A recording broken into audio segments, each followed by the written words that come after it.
distribute materials to the public.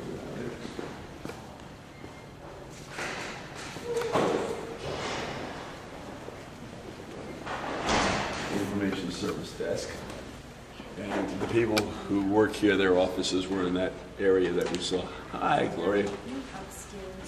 And that's upstairs.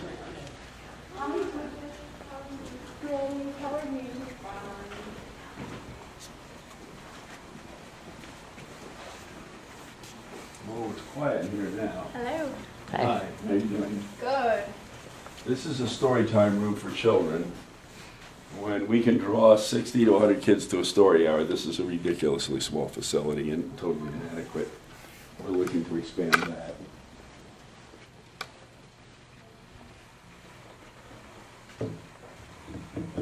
Hi, Katie. Hi.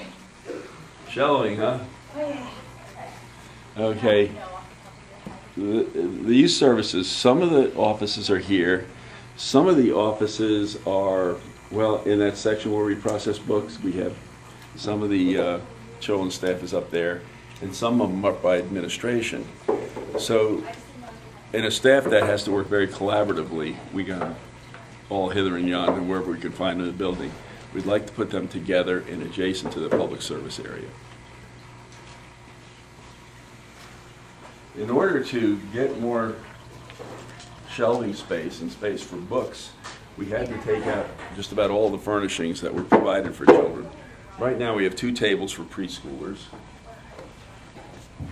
And usually it's busy and filled, but we got 2 computers for preschool activities. Thank you.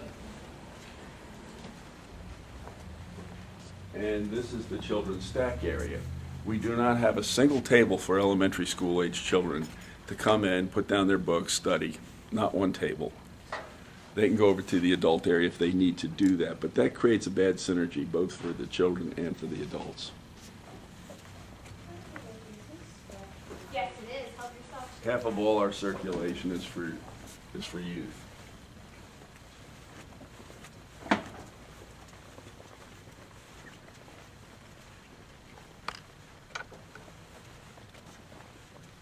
Here's we have the CDs.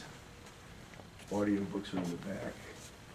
The new arrival section is over here where people can come in and see the latest and greatest. And of course we have the center court lounge area. Not really enough space for people to come in and be comfortable. And when the children are here, it gets to be fairly noisy.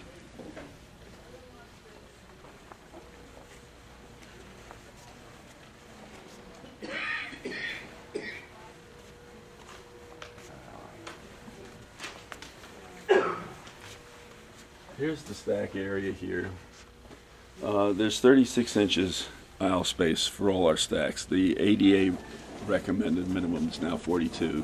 So in a new building, we're going to have to expand them out, which means we're going to have a loss of shelving capacity, which we're going to have to correct for. We know that e-books are going to be coming out, and maybe there'll be less need for shelving, but books are still going to continue to be published and necessary for at least the generation that we know of. And who knows what is up the road for books, but you know, for now, we do have to increase shelving capacity.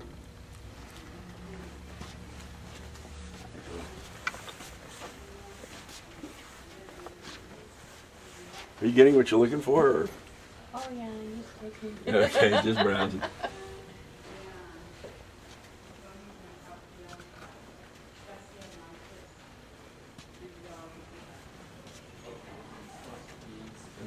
Okay, and here's all our DVDs. Yeah, I saw that, but the other day I looked at didn't have any luck to see anything. But it was in Spanish, No, right? at least it said there, What, 634. 634? Here's the one area that adults can come to and expect a degree of quiet. Except when I'm giving a tour, then there's no quiet. Maybe you guys could show me the record. We call it the Iowa Lounge. We have a lot of local history materials here.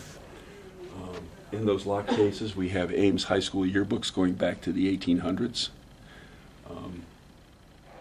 So any Ames resident that went to high school back here years back can, you know, find their old entry. Iowa-specific books are here. Genealogical research is done here. Those are genealogy materials. People that, this is a really neat microform reader because it does grayscale, and it also, I don't know how they do it, but a lot of the scratches that are mic filming tends to, you know, give a copy and somehow get rid of it. The Ames Tribune goes back to 1877, when actually the newspaper here in Ames was the Ames Intelligencer. So we started 1877. I noticed that the Ames Tribune's now saying since 1868, so what happened to 68 to 1877, I don't know. This is the book drop in the alley. This is where it ends up. This is it. This is where all those materials come down the chute and into there. Books on one side, media on the other. And this is the staging area for people who are, you know, as you saw, the shelving the books.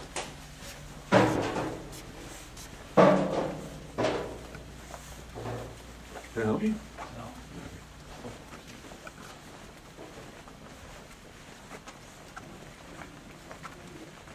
Well, if,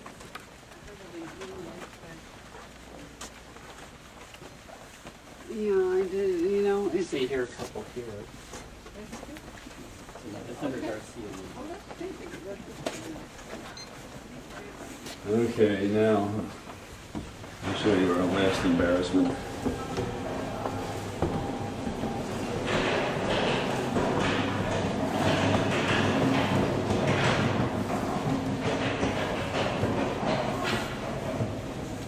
The need to have a place for teens was noticed when they designed the building in 1940. But when they built the addition in 1984, they didn't provide for a teen area, and we had to bring it back.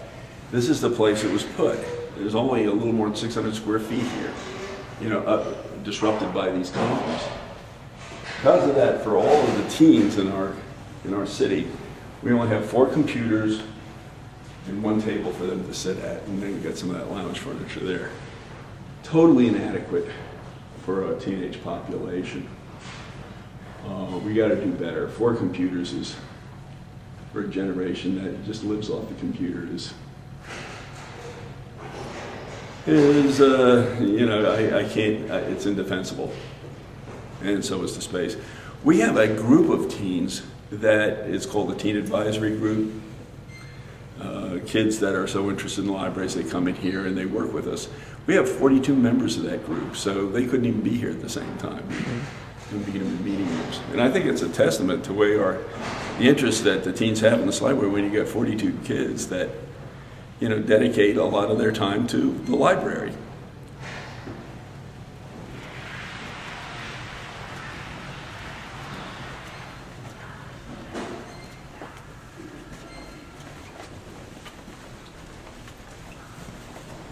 So you can see this thing is a labyrinth of separate rooms. Some of the areas are unsupervised.